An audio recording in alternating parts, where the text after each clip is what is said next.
जब व्यक्ति दुखी होता है ना, वो किसी की बात नहीं सुनता, अपने ही दुख में गोता लगाता रहता। आपने भगवान बुद्ध के जीवन में एक घटना सुना ही होगा। एक महिला थी, भगवान बुद्ध पे बहुत विश्वास रख, और उनके मन में ये था कि भगवान बुद्ध तो सब ठीक कर ही सकते हैं, सब ठीक हो, और होता रहा। बहुत लोगों को बीमारियां ठीक होती रही, सब होता रहा। और जब उसका छोटा सा बच्चा शिशु वो मर गया, उसका दुख का कोई आर पार नहीं था। इतनी दुखी हो गई, वो बच्चे को लेके भगवान बुद्ध के पास पहुंच गई।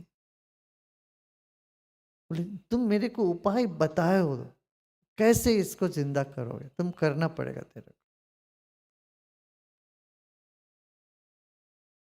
गुरु पर अधिकार बनता है, लोग तो बहुत डिमांड करते हैं।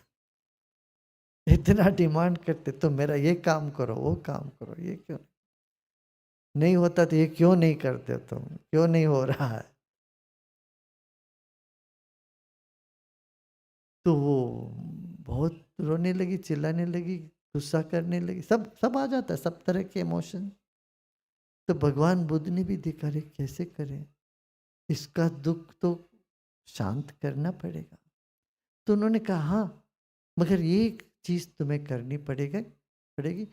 तुम मुझे एक मुट्ठी, एक मुट्ठी नहीं, हाँ, थोड़ा सा, एक मुट्ठी भर सरसों, सरसों लेके आओ, और वो सरसों उस घर से लेके आओ जिस घर में कोई मृत्यु नहीं हुई हो। वो एक हौसला आ गया उसको, आशा जागी। उन्होंने कहा, ये तो बड़े आसान है, मैं कर लूँ, कर लूँ। तो वो घर घर गई, पूछने लगी, तुम्हारे, मेरे को एक मुट्ठी भर सांस सरसों चाहिए। लोग तो सरसों देने में क्या दिक्कत है, सब देने के लिए तैयार हो रहे थे। मगर वो बोले, मगर शर्त है, तुम्हारे घर में कोई तो मरे तो नहीं है ना। लोग हंसने लगे, तो क्या पूछ रहे भाई, नहीं ऐसा तो नहीं है। तो ये महीनों भर घर घर तलाश करती रही, ढूंढ ढूंढ के थकी, फिर आई। तब तक उसका दुख भी दूर हो गया। अपना दुख बहुत बड़ा लगता है जब तक हम दूसरों का दुख के साथ सहभागी नहीं बनते। जब ये देखते हैं सबके जीवन में भी ऐसे कई दुख आए हैं, संसार में तो दुख है ही है,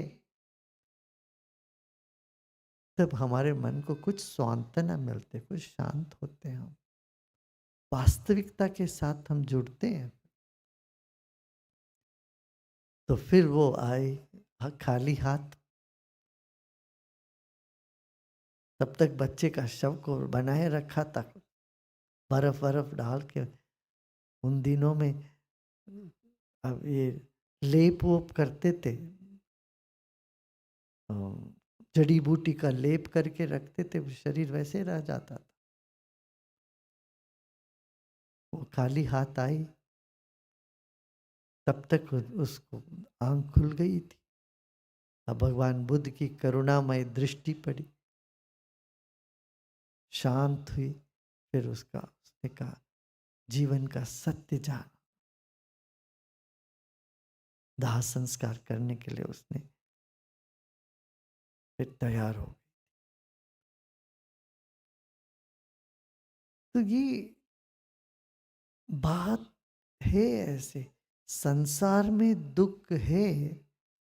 भगवान बुद्ध का यही सबसे बड़ा उपदेश रहा। पहले ये पहचानो, संसार में दुख है।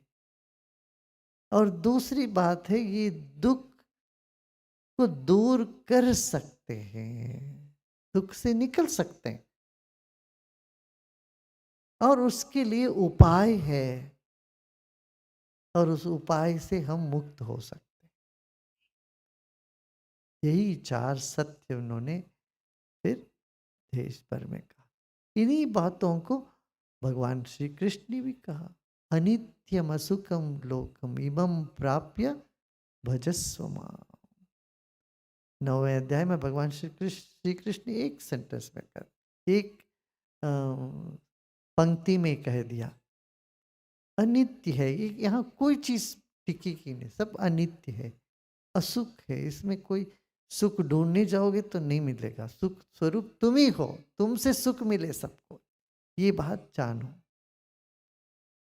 मगर इसकी प्राप्ति होने के बाद क्या करो, मुझको तुम भजो, मुझे मत भूलो, इमं प्राप्य भजस्व। जब इस पथ पे चलते हैं, भजते हैं, माने अनंत शक्ति, हम उसके अंग है ये समझते हैं, तो फिर कहाँ दुख है, फिर सब आनंदमय है जीवन।